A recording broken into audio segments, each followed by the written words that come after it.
The exception to this is, say a landlord is refusing to do a repair. It could just be a housing issue, but if the landlord's refusing to do the repair because of your status as a member of one of the protected classes, then it would be fair housing. So that's why it can bleed over a little bit into each other. And then also affordability issues. So that is also not fair housing, which, this is a huge San Diego for folks to be able to afford housing here. It is an issue, but it just doesn't fall under fair housing. So there are federal protected classes and then state protected classes. So for federal protected classes, we have race, color, national origin, religion, familial status, sex, and disability. A couple of notes about these. Race and color a lot of times will go together in an allegation. Familial status basically just means the presence of a minor in the household. So someone under 18 is living in the household and has some sort of relationship with the head of household. And so this could be a biological child, foster child, adopted child, pregnancy, in the process of adopting or fostering, a grandchild, or just a child that you've been appointed legal guardianship over. So it can be a whole range of things, but you have some sort of relationship with the child. Sex can also include gender discrimination and sexual harassment, all under that category. And then disability can be physical, mental, or developmental. So that can also be a wide range of things as well. So in California, we have all of the federal protected classes are included in California, but then California has a lot of additional ones. So race and color, those are both federal and state. National origin is federal, but ancestry is California, and those sometimes can go together. And this can include your primary language. So if your primary language is not English and you're discriminated at ancestry or national protected class violation. Religion, so this is both federal and state, and this includes all aspects of religious belief, observance, and grooming. Disability, I already mentioned, can be mental, physical, and then what's missing from this list is developmental. Sex, gender, and pregnancy. Sexual orientation is California specific. Gender identity, gender expression, these are also California specific. And gender expression, some people may not necessarily know what we mean by that. One example would be if someone of a specific gender maybe doesn't dress, what you would think that gender would dress like. So not like a stereotypical, garments that someone would wear.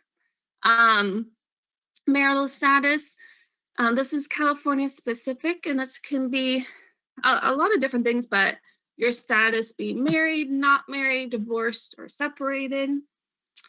Familial status, so I already touched on this a little bit, where it's, the presence of a minor in the household, essentially. Some examples of this would be rules that single out children. So rules that are just overly restrictive. We had a case one time where the apartment complex had a rule where someone under the age of 14 could not walk around the property by themselves, which is just overly restrictive. I mean, they couldn't even go check the mail themselves. So, someone who's 14 can go check the mail. So that would be overly restrictive. An exception to this would be a rule around children for health and safety reasons. So we have, a pool as an exception. So if there, are rules around children being supervised around the pool, that would be okay because that's for a health and safety reason. It can also be inquiries about children or refusing to rent because you have children. And it can also be overly restrictive occupancy standards. We've had cases where landlords just really try to restrict how many people can live in a unit. In California, the general rule is 2+1. So that's two people per bedroom plus one in a common area. So, for example, a one-bedroom unit could have three people. And so there was a case where they restricted a two-bedroom unit to three people, where they could really have five people. So we see that from time to time. There are also other anti-discrimination laws in California. One of them is UNRRA or UNRU. People pronounce it both ways. And it's not specific to housing, but it includes all business establishments, and a housing provider is considered a business establishment under UNRRA. And so UNRRA includes some other things that may not be included in the protected classes in California. So it's citizenship, primary language, and immigration status. So a housing provider cannot inquire about your status or disclose citizenship status with the purpose of harassment or intimidation or threats to, report someone to authorities because of their status. The housing provider can request information to verify financial qualifications. So, people still have to do a credit check, things like that when they're applying. That's fine. This last one, possession of a special California driver's license, don't have to have that either. Source of income, I'm going to skip that just for right now because I have some additional slides with more detail that we'll get to in a little bit. So I'm going to skip source of income for right now. We also have military and veteran status. So this is new as of January 2020. And this includes active and reserve. And then there's this kind of catch-all category in California called arbitrary. So arbitrary now includes citizenship, primary language, and immigration status. And you might think, well, that's covered under UNRRA.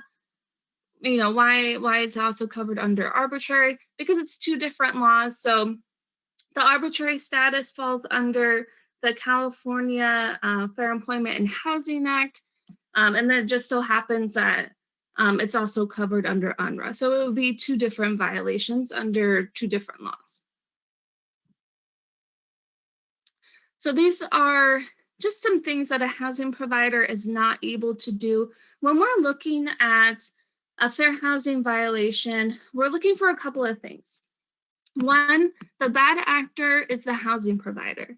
So the housing provider can be a range of different people. It could be an on-site manager, a supervising manager, the property management company, the owner, the landlord, an employee, or an agent.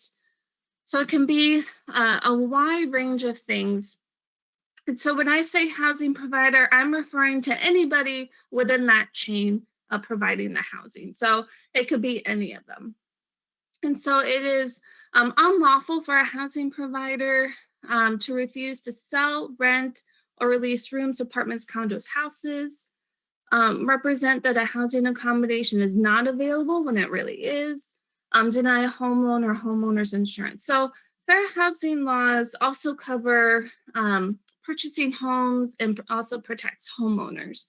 So if someone goes to a bank to apply for, a mortgage to purchase a home, and they're denied that mortgage because of their status as a protected class, that banking institution would be considered a housing provider and can violate their fair housing rights as well.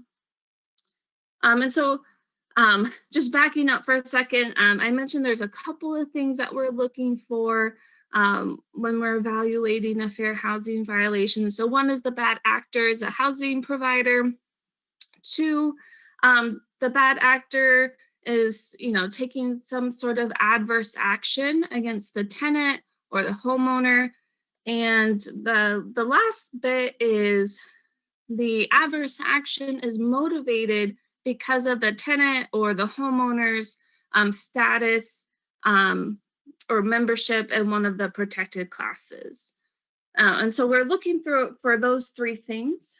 Um, so just continuing on with different types of discrimination. So it's also unlawful to offer inferior terms, conditions, or privileges in connection with the housing. So sometimes we'll see, this doesn't happen as much now that there is the new source of income protection, but it still can happen where someone with a Section 8 voucher or some sort of rental subsidy goes to apply for a unit, and the housing provider will rent to them, but then say, oh, we'll rent to you and you can live here, but you can't use the pool, or you can't use the gym, or you can't use some other common area.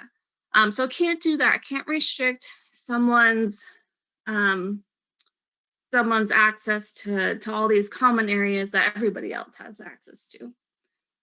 Also can't refuse to permit at a disabled tenant's expense a reasonable modification when necessary to accommodate a disability. And then coupled with that is also refusing to grant a reasonable accommodation. So you might think, well, fair housing is about everyone being treated equal, which it is, except for folks who have disabilities do have a couple of extra things, I guess you would say, under fair housing laws. And so someone with a disability can ask for a reasonable modification or accommodation from the housing provider, where the other protected classes are not able to do that. And so a modification would be a physical change. And this can be a physical change inside the unit, outside the unit, in a common area, pretty much anywhere on the property. Some examples of that would be someone requesting grab bars in a bathroom. That's a pretty common one that we get. An accommodation is an exception to a rule, policy, or practice that the housing provider has. A common one that we get for that would be emotional support animals. We see a lot. So if a housing provider has a policy where no pets are allowed, but someone has an emotional support animal, then they could ask as a reasonable accommodation to have an exception to that no pet policy to bring in their emotional support animal. And that can also apply to service animals as well. Also can't retaliate. So if someone asserts their fair housing rights, the housing provider can't retaliate against them for doing that. So here's just some examples. The first one is a landlord refuses to rent you an apartment because your primary source of income is unemployment. So source of income, and again, I'm going to be going over this in more detail, but source of income is just any lawful verifiable income. So unemployment is considered income, as is, SSI or SSDI, pensions, a whole range of things. And so when someone's applying and they have to make, 2 times the rent or something like that, they would, the housing provider should be looking at their unemployment as a source of income to meet that requirement.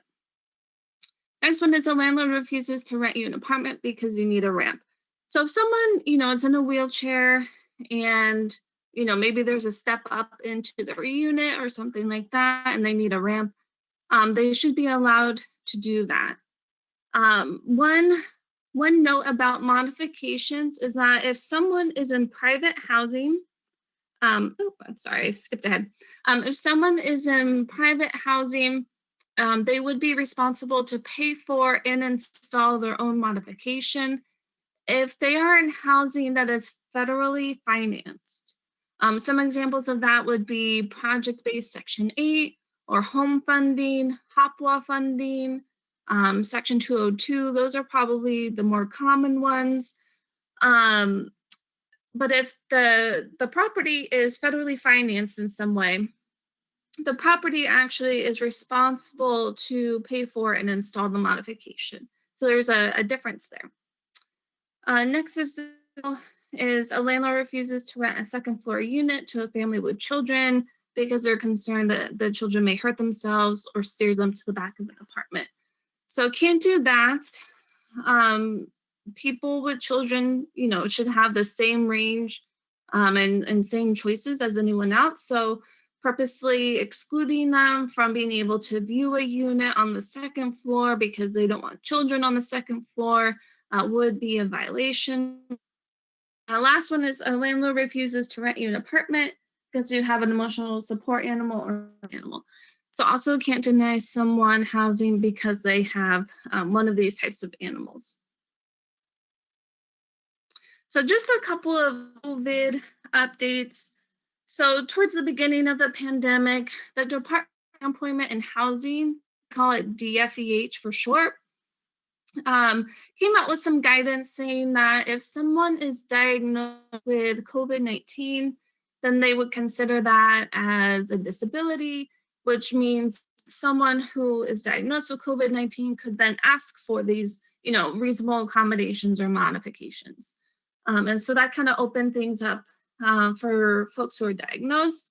An example of that would be, a tenant who otherwise would not be considered disabled, is diagnosed with COVID-19 and, needs assistance to cook and clean and just do everyday tasks in their home.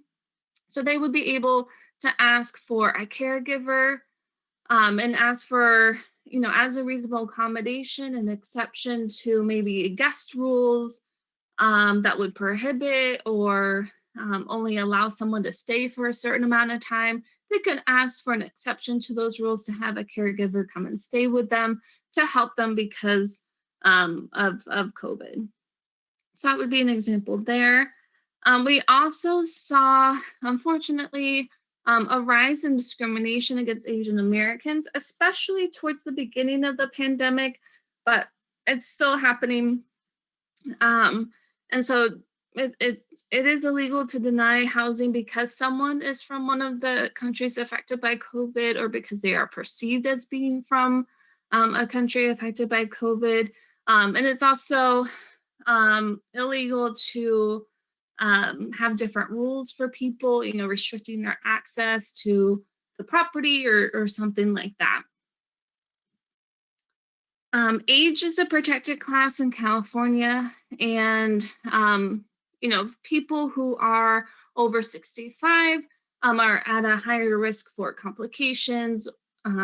If they are diagnosed with COVID-19, and so we did see some housing providers trying to limit people's access to common areas because of their age.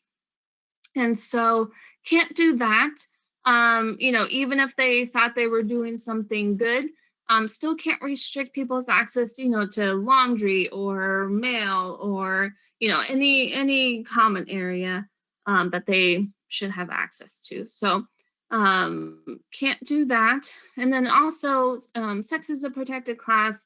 And with tenants unable to pay rent, there have been increased reports of sexual harassment as well, unfortunately. And so these are just some trends that we're seeing. So now I'm going to go over source of income in more detail. So there's actually two source of income protections. So we have a state one and then a city of San Diego one. So this is, I'm going to go over the state one first. So source of income was already a protection in the state under fair housing laws. So before they amended the source of income protection, the source of income protection really targeted housing providers to use, an applicant's or a tenant's sources of income, no matter what they are. So a lot of times we would see housing providers not consider unemployment or spousal support or child support as sources of income. But under the state protection, they were. So now the source of income protection, they amended the definition of what source of income is, because the way it was written before did not protect people with vouchers or any kind of rental subsidy. And so all they did was they amended the definition so that these vouchers and subsidies are now included. And so now the definition is lawful verifiable income paid directly to a tenant or to a representative of a tenant or paid to a housing owner or landlord on behalf of a tenant. Where before the definition was just lawful verifiable income paid directly to a tenant or to a representative of a tenant. So by adding that second part, it now includes, most commonly Section 8 vouchers, but any rental assistance from a federal, state, or local subsidy. So it could be some other things, but I think the most common one we run into is Section 8. And then just a note here at the bottom, it likely also would include COVID-19 related rental assistance. So a lot of cities, came out with like short-term rental assistance because of the pandemic. And so that would, since it's being paid from a locality, it would, I would argue that it would also be included in this definition of source of income. So then there is the City of San Diego ordinance. So this actually went into effect before the state one. So the state, the new definition for the state source of income protection went into effect in January of this year.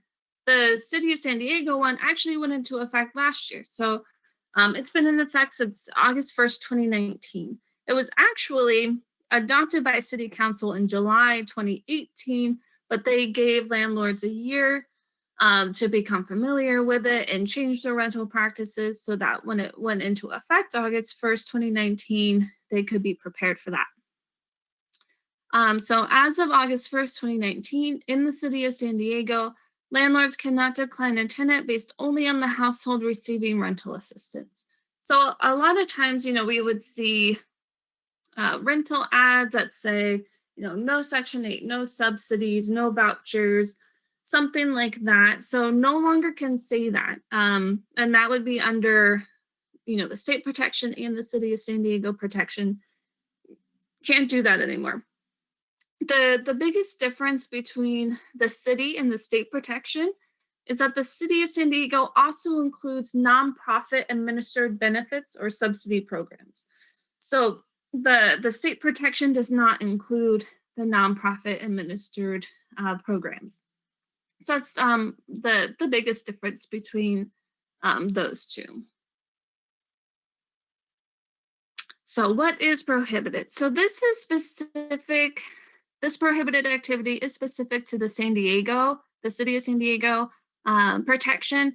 The state protection, if you remember that the list of discrimination I went over towards the beginning of the presentation, that would be the types of things that are prohibited under the state source of income protection. So I'm just going to go over the City of San Diego specific protection. And so landlords with rental properties in the City of San Diego cannot take the following actions based only on a person's source of income. So it would be, refusing to enter into or renew an agreement for tenancy, interrupt or terminate a tenancy, falsely represent that a rental unit is not available, require any clause, condition, or restriction in the terms of tenancy, or restrict a tenant's access to facilities or services. Also, it is unlawful to make, print, or publish, advertise, or disseminate in any way a notice, statement, or advertisement that indicates that a tenant will be declined based on a person's source of income. So that's why the rental ads are also unlawful now, just specifically under this prohibited activity. And then also, landlords may not use a financial or income standard for entering into or renewing a tenancy that either fails to account for any tenants or prospective tenants' entire source of income, or fails to account for the aggregate source of income of the tenants who are proposing to live together, or for tenants and their co-signers. So what this means is, say, just as an example, um, someone has a Section 8 voucher, goes to apply for a unit in the city of San Diego, and let's say the voucher will pay, $1,000 of the monthly rent, and tenant would have to pay, $500 each month. So when they're applying and the housing provider is looking at, okay, do you make 2 times the rent? What the housing provider should be looking at is just the tenant's portion. So just the $500. And so in order to make 2 times the rent, the tenant would only need to have a monthly income of $1,000. So some landlords won't do that. Where they only look at the tenant's portion. And then also if multiple people are going to be living together and they each have their own source of income, those should be counted together.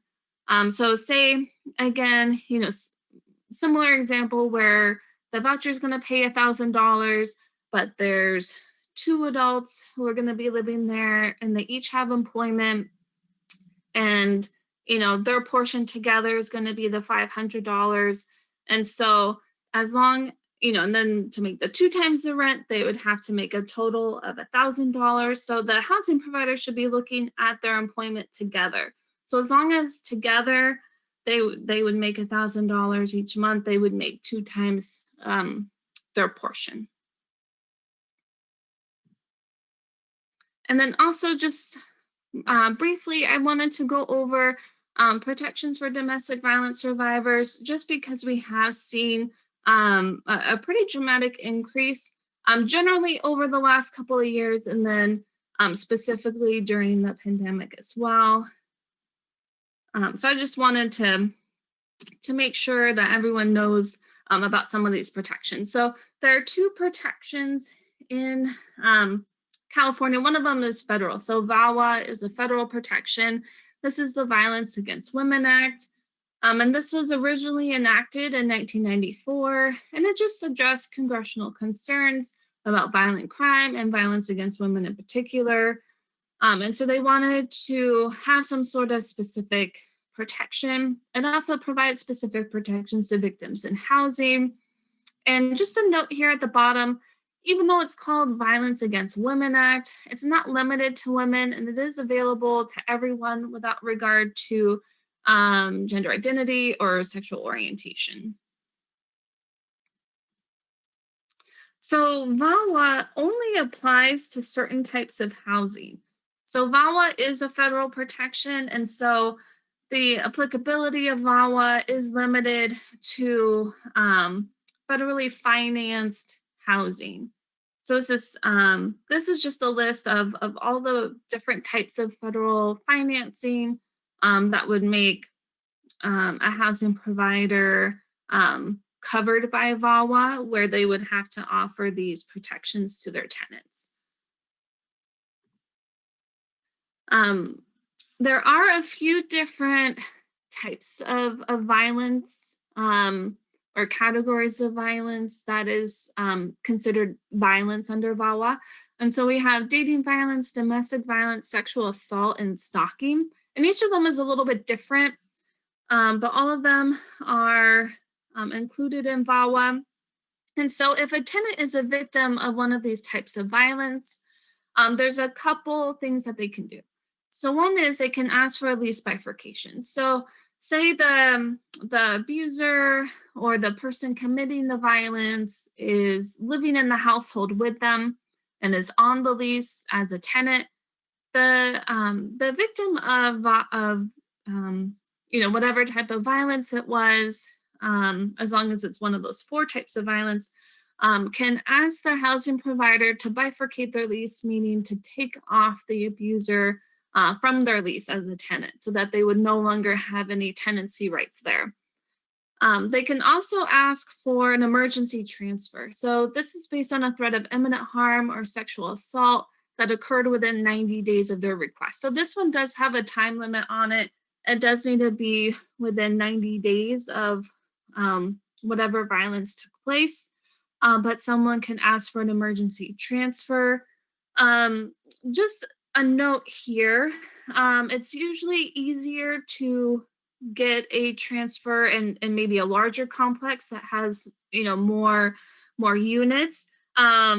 Just as a practical note, if it's a pretty small apartment complex and there's no available units, the housing provider doesn't have to make a unit available, meaning to kick someone else out.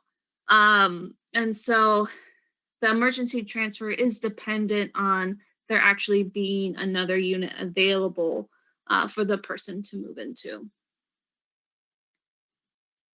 Then there are also some state protections that are a little bit different than VAWA.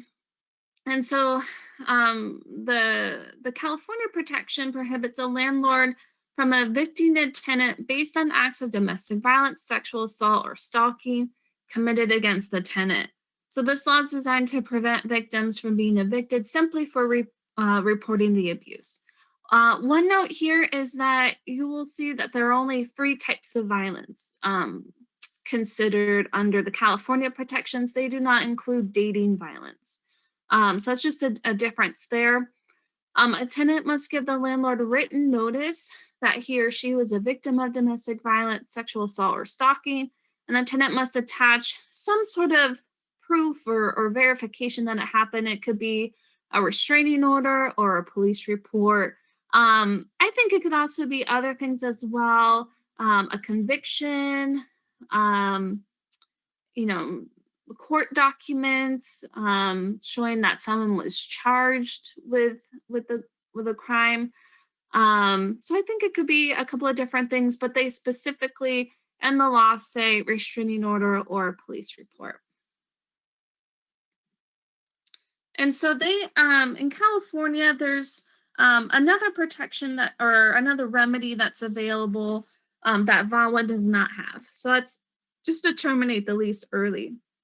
So California law allows victims of domestic violence, sexual assault, and stalking to end their leases early and move out without owing additional rent. So they will owe rent up until the day they move out, but they won't be responsible for rent after that. So a tenant must get the landlord written notice that he or she was a victim of domestic violence, sexual assault, or stalking and wants to end the lease. So the tenant must, again, either have a restraining order or police report, something like that. They do have to provide the landlord a 30-day notice.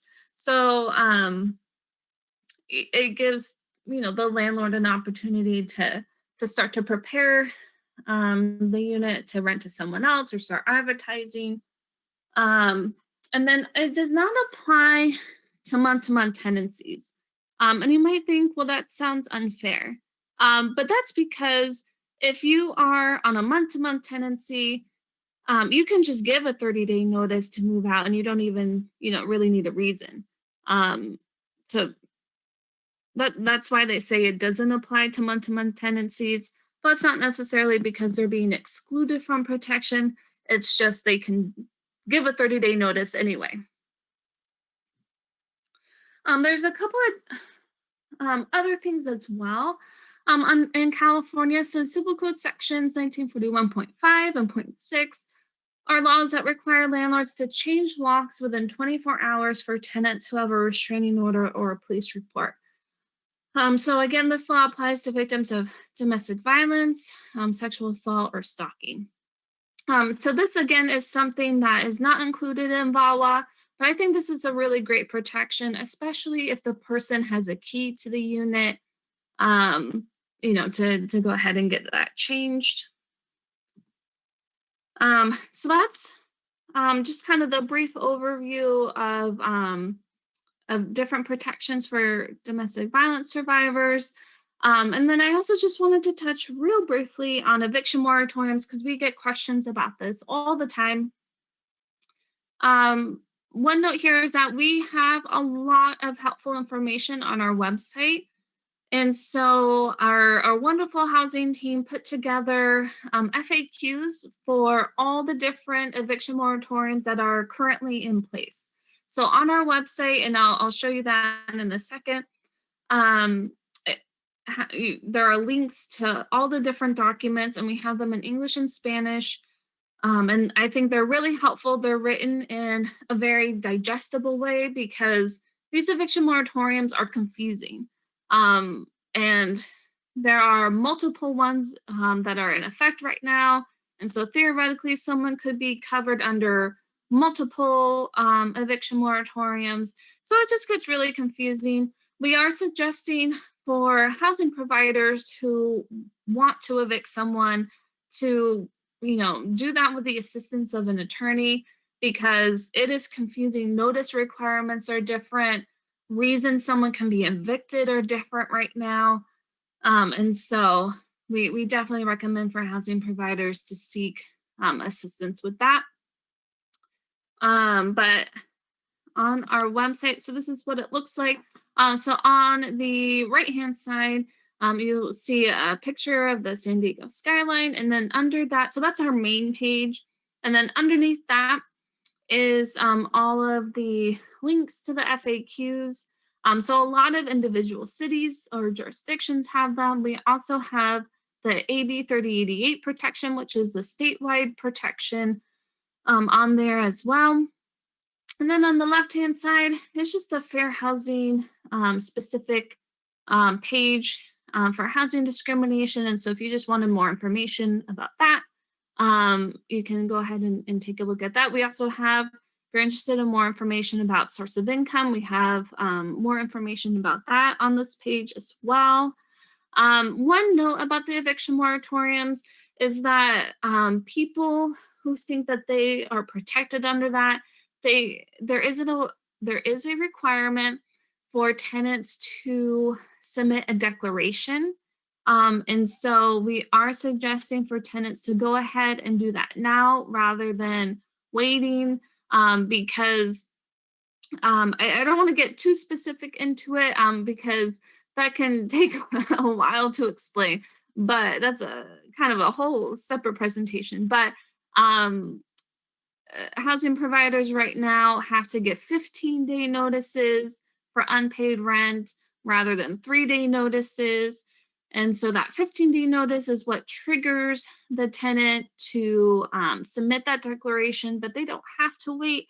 We want to make sure that people who are protected under the state protection and the local jurisdiction protections go ahead and submit any declarations they need to in order to not lose out on that protection. So highly recommend for tenants to do that. And tenants can call in and ask questions about these protections. That's something that we can do as well. So that's all I have for the presentation. So we do have time for questions. I'm just going to see if we have any submitted.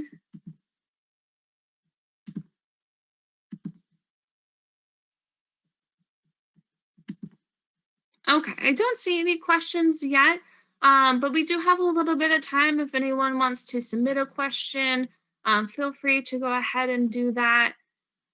And I'll just wait a minute or so and see if any questions come in.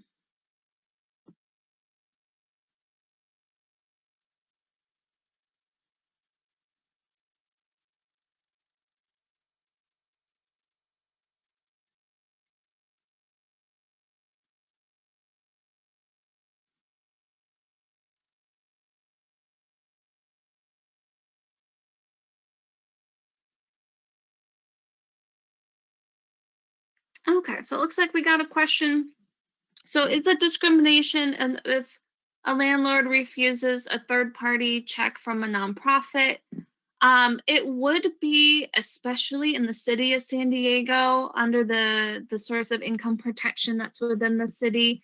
If it's not within the city of San Diego, it may be a little bit more difficult to argue that it would be discriminatory. And I think partly it's because of the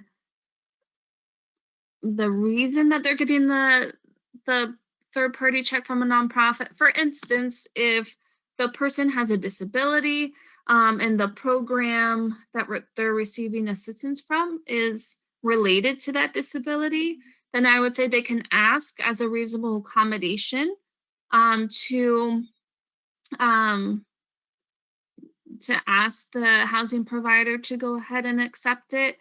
If it's not related to a disability, again, it might be more difficult to convince a housing provider, but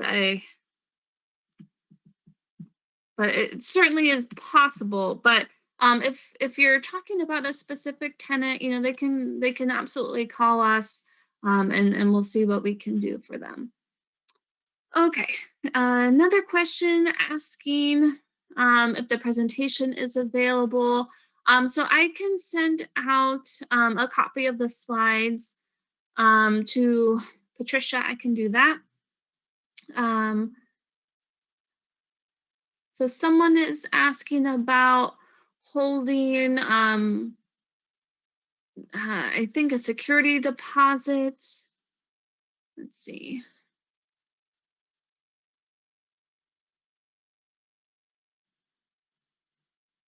Okay, so someone is saying that they're seeing landlords requiring some sort of holding deposit to even process their application.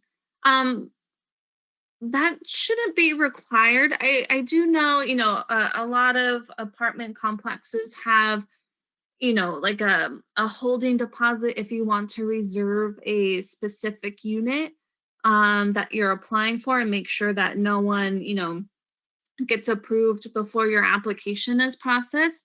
But they don't, but someone doesn't have to put in like a specific holding request just for their application to be processed. So I don't think landlords can require that. And so again, if this is happening to a specific person, they can go ahead and call us as well. Let's see. Looks like we had a couple more questions.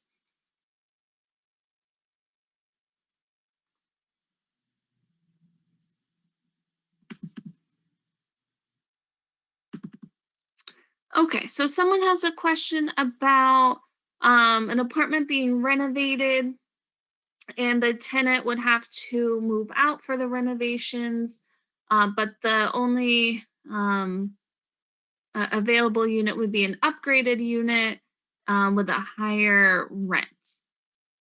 Um, couple of ideas on this one. So one would be, so if they got a notice for renovations, that notice may not be valid under the new state eviction moratorium. So um that's a possibility, and I don't know if the notice is specifically asking them to move out, or if it's just they're doing renovations and the tenant can't live there because of a disability or something like that while it's being renovated. um, but I would definitely have them contact legal aid, because the renovations actually may not be permitted right now under the state protection. Um, they could absolutely submit a reasonable accommodation request. So if landlord is going to go ahead and do the renovations, tenant can't live there and they have a disability, they could ask for, as a reasonable accommodation, for different accommodations as the renovations is going on, and see what the housing provider says. But this is also something that they can reach out to us for. So I would definitely recommend for them to give us a call.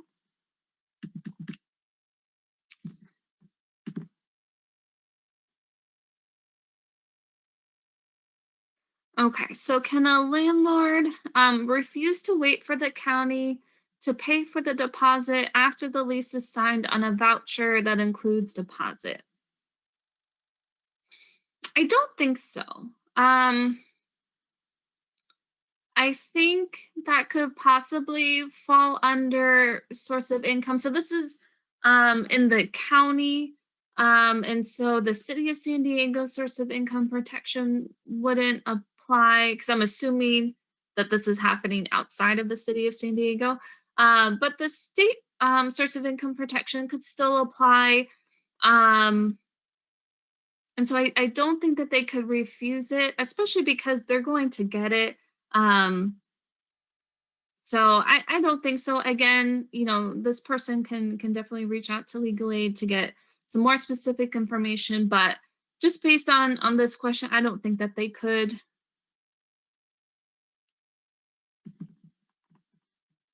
Okay. And then it looks like I got a follow up from the renovations question. So there is a medical need to not be in the unit as it's being renovated. Another idea for that would also be as a reasonable accommodation to ask them to delay renovations. Um, Renovations are, as long as it's not to fix a habitability issue, and it's just, cosmetic renovations, they can also ask for them to delay it as a reasonable accommodation. So that would also be available as well.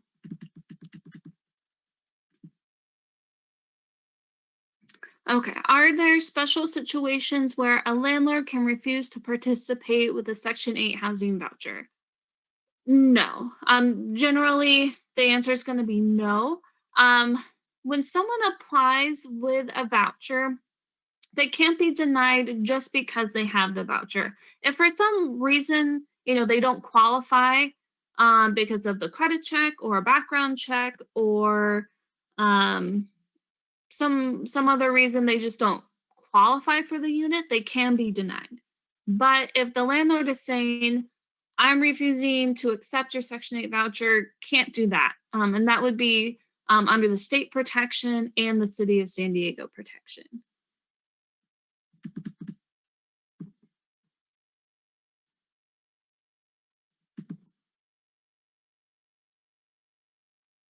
Okay, looks like another follow up about the renovation question. Um, So she is being allowed to stay in the unit, but the renovations will cause harm to her health. Yeah, I would definitely recommend for that person to submit a reasonable accommodation, either requesting different accommodations or asking them to delay the renovations if they haven't started already. And if this tenant reaches out to us, we do have just some like blank reasonable accommodation forms that we can send and assist with that. Are rental increases allowed during COVID? Yes. So rents can be increased. There are restrictions around that. Um, there was a new state protection, or maybe not categorized as a protection, but a rent cap in the state as of January of this year called AB 1482. And that there are exceptions and exemptions to that, but if the housing is covered under AB 1382, the rent can only be increased 7.2% within a 12-month period. Um, it can be, but with restrictions, unless if the housing is not covered under AB 1482. Um, so I'm not sure if that housing would be, but if it's not covered under 1482, they theoretically could raise the rent more than 7.2%. Okay. Can you briefly explain how we can prepare our clients to call legal aid? Yes, and I think I said I was going to do this at the beginning of the presentation, so I apologize I didn't. But yeah, what we're looking for is, or let me back up one more time. So have them call the 844 number. That's the Fair Housing Hotline number, but they can also call our general intake line number as well. They're still going to get to the same place. It's just we have a fair housing hotline specific number. Um, so have them give us a call. What happens is they go through our intake team first. They start an application for services. They will have to qualify for services, but as long as they do, then they will get routed to the appropriate team. And if it gets to our team, the fair housing team, what happens is one of our advocates on our team will give them a call, find out more detail about what's going on. um, they might ask for any relevant documents. So if someone's calling in because they received a notice, we're going to want to see a copy of the notice. And they can just, take a picture of it on their cell phone and email it to us. That's fine. They can also mail it to us or fax it to us if that's easier. But we are going to want to see copies of any relevant documents. It could be a lease, a rental application, an advertisement for the unit. Um, it could be the notice. It could be text messages or emails between the tenant and the landlord. So anything that's relevant, we're going to want to see a copy of. Um, and what happens is, we'll gather all those documents, we'll review them, and then we'll give them another call and kind of go over what we think, and whether we think there is a fair housing violation, and what their enforcement options are for that. We we might also want to speak to witnesses if there are witnesses, um, that sort of thing. So just anything that they think is relevant, we're going to want to see a copy of.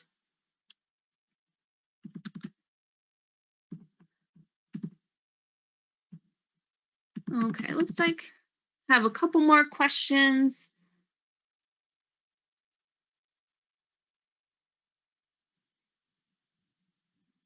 Okay, so someone's asking, a tenant had a breathing condition, not able to stay in the apartment while it was being fumigated. She stayed in a hotel. They told her she could return after 4 hours, after the fumigation, but the smell just really irritated her lungs. And so she wasn't able to stay there and went back into the hotel. Um, I think what she could do is, maybe submit a reasonable accommodation. Um, Most of the time, reasonable accommodations are proactive rather than reactive. And so in this case, the harm has already happened. Um, and so normally, we do suggest people to submit the reasonable accommodation before they need it rather than after. Um, but in this case, she can definitely try as a reasonable accommodation to request them to pay for her hotel stay. In the future, we definitely recommend, if something like this happens again, for her to submit the reasonable accommodation beforehand, so that can all be squared away. And then also, depending on how necessary the fumigation is, she could also ask as an RA, a reasonable accommodation to delay it, or for them to whatever company is doing the fumigating, to use maybe a less harmful agent or chemical or something, that wouldn't upset her lungs as much. But she can definitely submit an RA, to see if they would pay for it. I don't know how they would react to it, but it's definitely something available to her.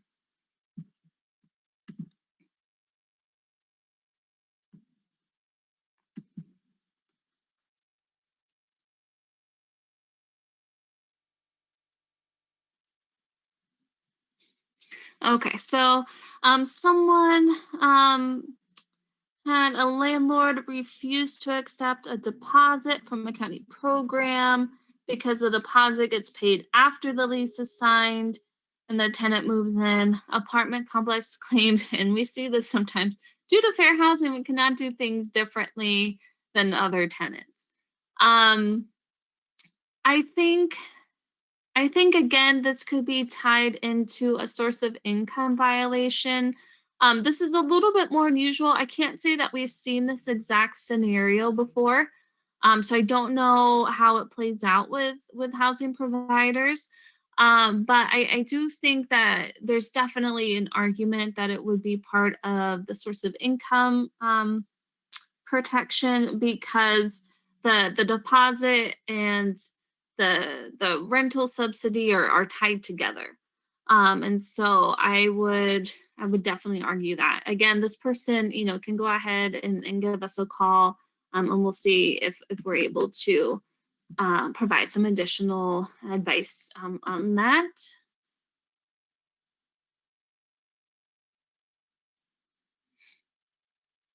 Okay, then and I'm thinking that this question is directly related to what I just went over, but it says, what link or code can I refer to when this very common roadblock comes our way?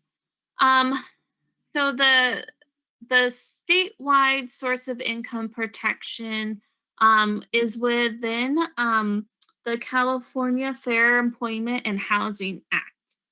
And so that is within the surprisingly enough, the government code in California rather than a civil code. But I can, when I email the presentation slides, I can give you a link to that as well.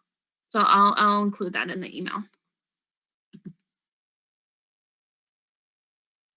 Okay, is there a specific formula used to determine if the individual meets income requirements of the landlord if they have a Section 8 voucher? There's not necessarily a specific formula, but what the housing provider should do is whatever. is- So say it's easier to say this as an example, I think, but say the monthly rent is going to be $1,500, and the voucher or rental subsidy is going to pay $1,000 of that, and the tenant would be responsible for the remaining $500 for the monthly rent.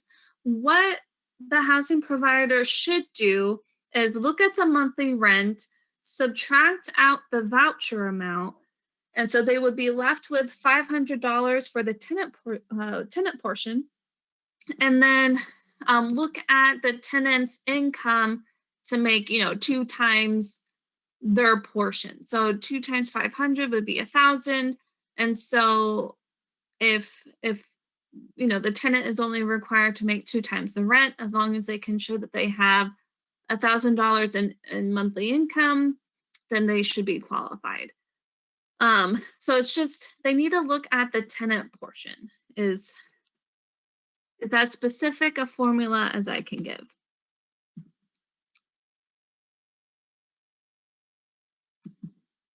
Okay, do you have a flyer or info about or to give to landlords when applying on a voucher to educate those? Um, we do, but we only have one for the city of San Diego source of income protection. I can send you our general fair housing brochure. I can do that.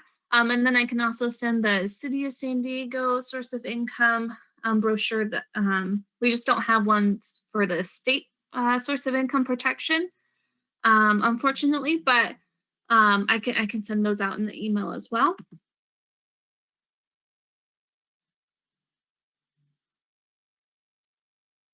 Okay, during a power outage, does the landlord have a responsibility to provide utility coverage such as a generator?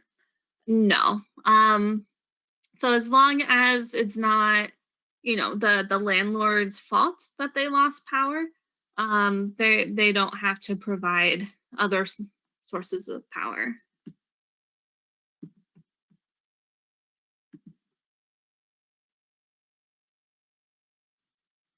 Okay, so someone's just asking if I can elaborate on fair housing right enforcement. Sure. So there's a few different paths or avenues for enforcement. So one is, and this is the probably the most common one that we do, is conciliation. And so this is specifically to the Fair Housing Act, where landlords or housing providers and the tenants are supposed to come together and informally try to resolve the situation. And so, what we do is we'll send a letter, what we call a conciliation letter, to the housing provider, kind of, explaining what's going on, explaining their responsibilities as a housing provider, and hopefully we're able to resolve it that way. We do have a lot of success with that. And so that's usually our first enforcement mechanism, just because it's um, especially if the tenant is still going to be living there. Um, it's a pretty not aggressive, I guess I would say, as compared to like a lawsuit or something like that. So especially when the tenant wants to continue living there, they may not want to, um, you know, really aggressively go after the landlord. And so a lot of times we do that first. If that for some reason doesn't work, or if whatever reason we just don't think it's appropriate, there is the enforcement mechanism of filing an administrative complaint. So this is different than going to court. There's no judge, there's no jury. The tenant doesn't have to go down to the courthouse and testify, anything like that. What happens is a complaint gets submitted to the administrative agency, and there's a federal one, which is HUD, and then the state one, which is DFEH. And they have the authority to investigate and make a determination if a fair housing right violation occurred or not. And so, we also assist tenants in doing filing those complaints. And so, the agency will just investigate and talk to the client and things like that. But it's different than going to court and things like that. And then, always an option that's available is to file a lawsuit as well.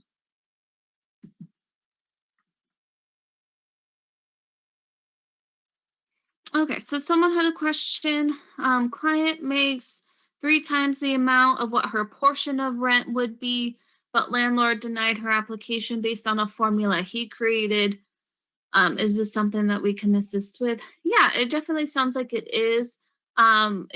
If client is making 3 times her portion, that should not be a problem. That they should be um I guess approved, assuming that the background check and credit check cleared and everything. But um, that definitely sounds like a problem. So that person can definitely give us a call. Are there protections for tenants with zero income when the entire cost of rent is being covered by a voucher? I think so, because if if the landlord, is only supposed to consider the tenant's portion of rent, and determining if the tenant makes enough monthly income. If the tenant is paying nothing, then they don't really need to show that they make, 2 times nothing. And so I do think that there would be a protection in that as well. Okay. It looks like that was my last question, and we're a little bit over time. So I don't want to keep you all too long, but again, I'll send out an email that has some additional information. But thank you all for joining me today and inviting me to come and do this presentation. And if you ever want a presentation in the future about different topics or anything like that, feel free to reach out, and we can definitely schedule something. But have a good rest of your day. Thank you, everyone.